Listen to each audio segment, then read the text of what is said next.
আমি যখন ভাবির রুমে গেলাম, যখন আমি প্রস্তুত হচ্ছিলাম তখন কাজের মেয়ে দেখে ফেলে। ওর বয়স বেশি না, 14-15 হবে। তারপর কাজের মেয়ে বলল, আমি সাহেব বাড়িতে আসলে সব বলে দিব। আমি বললাম, তুই কি চাস তোকে সব দিব, তারপরও তুই আমাদের গোপন কথা বলবি না? কাজের মেয়ে তখন বলল, আমি চাই আমার সাথে এক রাত। বাকিটা গল্পতেই শোনাচ্ছি। আমি 22 বছরের যুবক, একটা ঔষধ কোম্পানিতে মেডিকেল রিপ্রেজেন্টেটিভ চাকরি করতাম। চাকরির কারণে আমাকে সবসময় ডাক্তারদের ভিজিট করতে হতো। একদিন বড় শহরের এক নামকরা হার্টের ডাক্তারের চেম্বারে গেলাম তাকে ভিজিট করতে। ডাক্তার এক রোগীকে দেখতে ছিল, আমি সেখানে বসে অপেক্ষা করতে লাগলাম। আমি বসে ডাক্তারের সহযোগীর সাথে গল্প করতে লাগলাম। তখন প্রায় রাত 9টা বাজে। এমন সময় এক সুন্দরী মহিলার সাথে একটা 16 বছরের মেয়েকে নিয়ে ঢুকতে দেখতে পেলাম। পরে জানতে পারলাম মেয়েটি মহিলার কাজের মেয়ে। মহিলার বয়স 25 হবে। দেখতে অনেক লম্বা আর অনেক সুন্দরী, যে কোনো ছেলে দেখলে তার প্রতি দুর্বল হয়ে পড়বে। আমি তার দিকে চেয়ে রইলাম। সে একটা হাতা কাটা চিকেন কাপড়ের জামা পরেছে। মহিলা আমার দিকে তাকিয়ে মুচকি হেসে বলল, আমি ডাক্তার দেখাবো, আমি ডাক্তারের অ্যাপয়েন্টমেন্ট চাই। ডাক্তারের সহযোগী ফাইল চেক করে বলল, আপনাকে 3 দিন পরে আসতে হবে, এর আগে সম্ভব না। মহিলা বলল, না ভাই প্লিজ, আমাকে কালকে ব্যবস্থা করে দিন। কিন্তু সহযোগী বলছে, না ম্যাডাম, কালকে কোনোভাবে সম্ভব না। এবার মহিলা কাউন্টারের সামনে এসে একটু ঝুঁকে আমার দিকে তাকিয়ে কেমন একটা হাসি দিয়ে বলল, আপনি একটু চেষ্টা করে দেখেন না? আমি তার দিকে চেয়ে রইলাম। আমি ভাবলাম এর সাথে খাতির হলে মনে হয় কিছু লাভ হবে। আমি বললাম, আপনি একটু বসেন, ডাক্তার ফ্রি হলে আমি আলাপ করে দেখছি। কিছুক্ষণ পর ডাক্তার ফ্রি হলে আমি তার রুমে গিয়ে বললাম, আমার এক পরিচিত রোগী আছে, আপনাকে কাল একটু সময় দিতে হবে। যেহেতু ডাক্তারদের আমরা অনেক সুযোগ সুবিধা দেই, তাই সে তার সহযোগীকে ঢেকে সব চেক করে আমাকে বলল, কালকে সকাল 10টায় আমি সময় দিতে পারবো। আমি এসে মহিলাকে বললাম, সকাল 10টায় সে আসতে পারবে কিনা। সে রাজি হলো এবং আমাকে অনেক ধন্যবাদ দিল। আমিও তার সাথে চেম্বার থেকে বের হয়ে এলাম। তাকে বললাম, ডাক্তার সাহেবকে বলেছি আপনি আমার পরিচিত, তাই সে রাজি হয়েছে। সে বলল, তাহলে কালকে আমার জন্য আপনাকে আবার আসতে হবে। আমি বললাম, এতে কোনো সমস্যা নেই, আপনার মতো সুন্দরী মহিলাকে সাহায্য করতে পেরে ভাল লাগছে। তার চেহারায় একটা হাসি দেখলাম। আমি বললাম, আমার নাম হামিদ। সে বলল, তার নাম রুবিনা। সে বিবাহিত, তার স্বামী সিঙ্গাপুর থাকে, সেও 15 দিনের ভিতর সেখানে চলে যাবে। সবকিছু রেডি হয়ে গেছে। এখানে সে আর তার শ্বশুর শাশুড়ি থাকে। আমরা আলাপ করতে করতে হাঁটতে লাগলাম। সে বলল, আমার বাসায় চলেন, এক কাপ চা খেয়ে আসবেন। আমি বললাম, আর একদিন যাব। কিন্তু রুবিনা অনেক অনুরোধ করল, এরপর আমি রাজি হলাম। তারা দুজন একটা রিকশায় উঠল, আমি আমার হোন্ডা নিয়ে তাদের পিছু পিছু গেলাম। তাদের বাসায় যেয়ে তার শ্বশুর শাশুড়ির সাথে আমার আলাপ করিয়ে দিল। তারা আমাকে অনেক ধন্যবাদ দিল তাদের বুকে সাহায্য করার জন্য। এরপর আমাকে চা দিল। আমি চা খেয়ে বিদায় নেওয়ার জন্য রেডি হলাম। তখন রুবিনা বলল, হামিদ, যদি কিছু মনে না করেন একটা অনুরোধ করব। আমি বললাম, আমাকে আপনি না বলে তুমি করে বলবেন। আমি বয়সে আপনার ছোট হব, আর আপনি কিছু মনে না করলে আপনাকে ভাবি বলে থাকতে পারি। রুবিনা রাজি হল। এরপর বলল, হামিদ, কালকে আমার শ্বশুর শাশুড়ি আমার ননদের বাড়ি যাবে, তাই কাজের মেয়েটা বাসায় রেখে আমাকে যেতে হবে। তোমার যদি কোনো অসুবিধা না হয় তবে আমাকে সকালে এসে ডাক্তারের কাছে নিয়ে যাবে। আমি মনে মনে অনেক খুশি হলাম। আমি বললাম, ঠিক আছে, আমি সকাল 10টার সময় চলে আসব। এরপর বিদায় নিয়ে চলে আসলাম। আমি খুশি মনে বাসায় ফিরে আসলাম। আসলে এখানে এত স্মার্ট মেয়েরা থাকতে পারে আমার কল্পনা ছিল না। আমি সবসময় তা ফলো করে বেড়াই। আমি বাসায় এসে খাওয়া দাওয়া করে রুবিনা ভাবির কথা ভেবে শান্ত হলাম। আর কালকে সকালের জন্য অধীর আগ্রহে অপেক্ষা করতে লাগলাম। পরের দিন সকাল 8টায় ঘুম থেকে উঠে আমি রেডি হয়ে রুবিনা ভাবির বাসায় চলে গেলাম। গিয়ে দেখলাম রুবিনা ভাবি রেডি, আর তার শ্বশুর শাশুড়ি রেডি হচ্ছে মেয়ের বাড়ি যাওয়ার জন্য। আমি আমার হোন্ডার পিছে রুবিনা ভাবিকে নিয়ে চললাম, তারপর বাসার সামনে হাজির হলাম। আমি একটু লজ্জা পেলাম, জানি না রুবিনা ভাবি কি ভাবছে আমার সম্পর্কে। আমার কেন জানি মনে হল রুবিনা ভাবি ইচ্ছাকৃতভাবে আমার মোটরসাইকেলে উঠছে। এভাবে চলতে চলতে প্রায় আধা ঘন্টা লেগেছিল। ডাক্তার সাহেব তখনও আসে নাই, তাই ভাবি ওয়েটিং রুমে বসে অপেক্ষা করতে লাগল। আমিও ভাবির সাথে একটু দূরে বসে গল্প করতে লাগলাম। আমি বারবার ভাবির দিকে তাকাচ্ছিলাম। ভাবি ব্যাপারটা বুঝে মুচকি মুচকি হাসতে লাগল। কিছুক্ষণ পর ডাক্তার সাহেব এসে ভাবিকে দেখল। ডাক্তারের কাজ শেষ হলে আমি আবার ভাবিকে হোন্ডায় চড়িয়ে বাসায় নিয়ে গেলাম।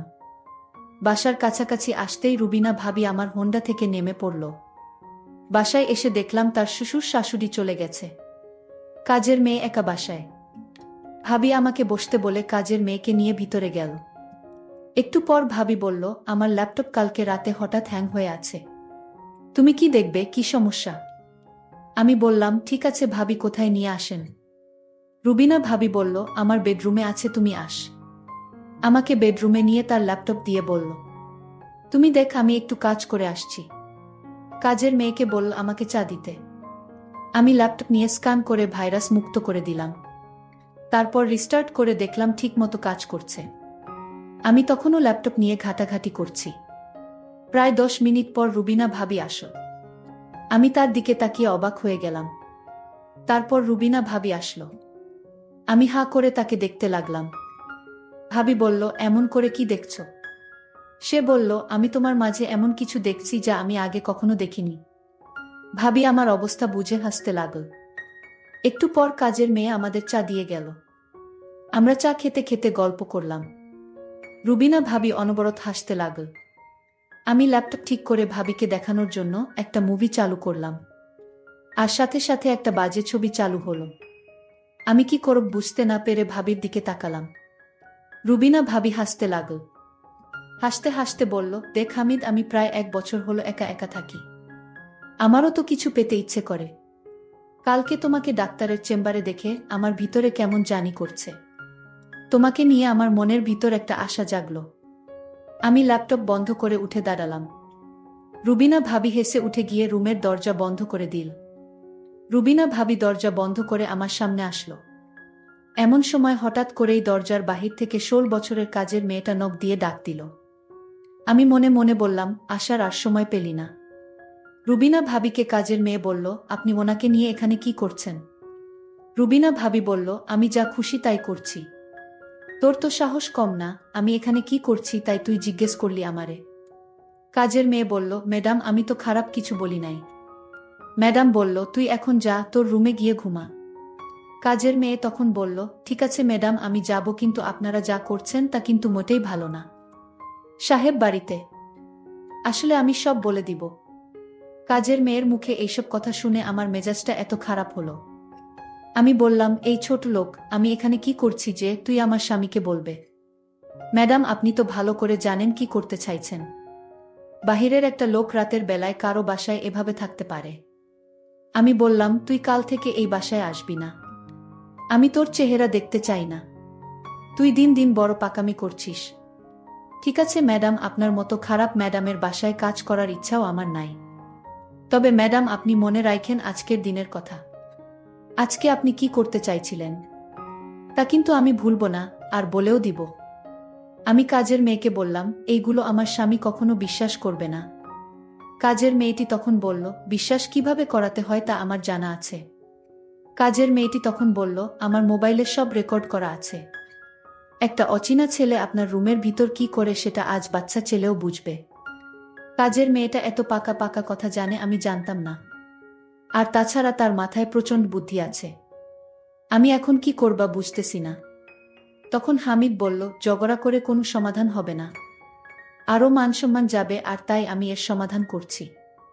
ভাবি, আপনি কোনো কথা বলবেন না? আমি কাজের মেয়েটিকে জিজ্ঞেস করলাম, আচ্ছা তুমি কি চাও এর বিনিময়ে?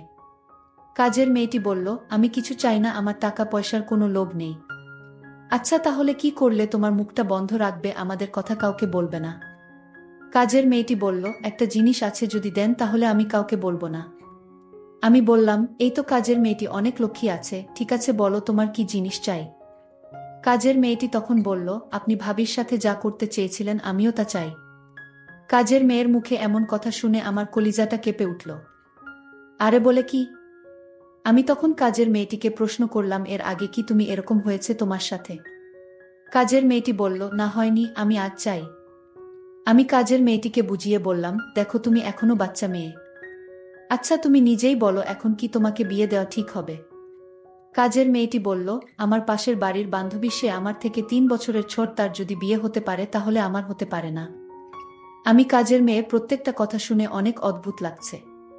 আমি তখন কাজের মেয়েটিকে দমক দিয়ে বললাম, তুমি যে এসব বলছো তোমার কি ভয় করছে না? ভয় করবে কেন, আজকাল তো এসব বিষয় পানিভাত। আরে বলে কি, আচ্ছা ঠিক আছে, আমি যদি তোমার কথা রক্ষা না করি তাহলে তুমি সব বলে দিবে তাই তো? যদি আপনি আমার কথা না রাখেন তাহলে আমি অবশ্যই বলে দিব। এতে আপনারও সমস্যা হবে আর ম্যাডামেরও সমস্যা হবে। আমি তখন কাজের মেয়ের সাথে কথা বলে পারছিলাম না, আর তাই তার প্রস্তাবে আমি রাজি হলাম। রুবিনা ভাবি বলল, আপনি কি বলছেন এসব, ও কি পারবে আপনার সাথে? আপনি কি পাগল হয়ে গেছেন নাকি? আমি বললাম, দেখো, ওর মুখ চাপা দিয়ে কথা ডেকে রাখার জন্য এছাড়া আর আমাদের উপায় নাই। সে পারুক আর না পারুক সেটা তার বিষয়, আমি চেষ্টা করে তো দেখতে পারি। রুবিনা, ঠিক আছে, আপনি যা ভালো মনে করেন তাই করেন, পরের সমস্যা হলে আপনি বুঝবেন। সেই চিন্তা তোমার করতে হবে না, আমি সব সামলে নিব। আমি তখন কাজের মেয়েটিকে বললাম, কোথায় যেতে হবে বলো? কাজের মেয়েটি বলল, এই বাসায় আরও একটি রুম আছে, যে রুমে আমি রাতে একা থাকি সেই রুমে। কোথায় সেই রুম?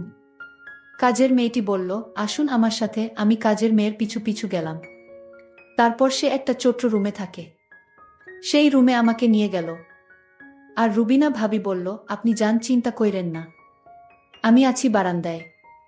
আমি রুবিনা ভাবিকে বললাম, ঠিক আছে, আপনি বারান্দায় থাকেন। তারপর কাজের মেয়ের রুমে ঢুকলাম। কাজের মেয়ে বলল, আপনি অনেক সুন্দর দেখতে। আমি বললাম, তাই? কাজের মেয়েটি তখন দরজাটা লক করে দিল। আমি হামিদকে বললাম, দেখুন, আমি দরজাটা নক করে ঠিক করিনি। সে বলল, উত্তম কাজ করেছ। কাজের মেয়েটি তখন বলল, আপনার সাথে হওয়ার আগে আপনি আমার হাতের তৈরি করা চা খাবেন না? সে বলল, চা খেলে মোট ভালো থাকে, তুমি চা বানালে আমি অনেক খুশি, আর চাটা খেয়ে নিলে ভালোই হবে। আমি হামিদের জন্য চা বানালাম। আমি হামিদকে চা হাতে তুলে দিলাম। হামিদ বলল, তুমি চা খাবে না? আমি বললাম, আমি চা খাই না। আপনি খান, আমার চায়ের প্রশংসা সবাই করে, আপনিও করবেন আশা করি। তারপর আমি চা খেতে শুরু করলাম, আর কাজের মেয়েটি আমার দিকে অন্যরকম দৃষ্টিতে তাকিয়ে রয়েছে। আমি চা খেতেই আমার বুকের ভিতরটা মনে হচ্ছিল পুড়ে যাচ্ছেছ। আমি ভাবছি হয়তো গরম চা এমনি হতে পারে। কাজের মেয়েটির হাতে আরও একটি চা দেখতে পেলাম, আর সেই চা ম্যাডামকে দিয়ে আসলো। কাজের মেয়েটি যখন চা নিয়ে ঘর থেকে বাহির হলো তখন আমি বুকের জ্বালা পুরায় ছটফট করতেছিলাম। ম্যাডামের কাছে চা নিয়ে যেতেই বলল, হয়েছে তোর কাজ? আমি বললাম, না ম্যাডাম, এখনো শুরু করিনি। আমি বললাম, দে চা, দিয়ে তাড়াতাড়ি যা। এইদিকে ম্যাডাম চা খেতে শুরু করলো। আমি আমার রুমে গিয়ে দেখি হামিদ চা খেয়ে মরে পড়ে আছে। আমি এটাই চেয়েছিলাম। আমি কাউকে খারাপ কাজ করতে দিতে পারিনি, যে কাজ আল্লাহ পছন্দ করে না। আমি সেই কাজ করার আগেই আমি দুজনকেই শেষ করে দিয়েছি। আমার মনের ভিতর খারাপ উদ্দেশ্য ছিল না, আমার উদ্দেশ্য ছিল এই দুই শয়তানকে শেষ করার। বন্ধুরা, আজকের গল্পটি কেমন লাগলো তা অবশ্যই কমেন্ট করে জানাবেন। আর এরকম নতুন নতুন গল্প পেতে আমার চ্যানেলটিকে সাবস্ক্রাইব করে পাশে থাকবেন। ধন্যবাদ।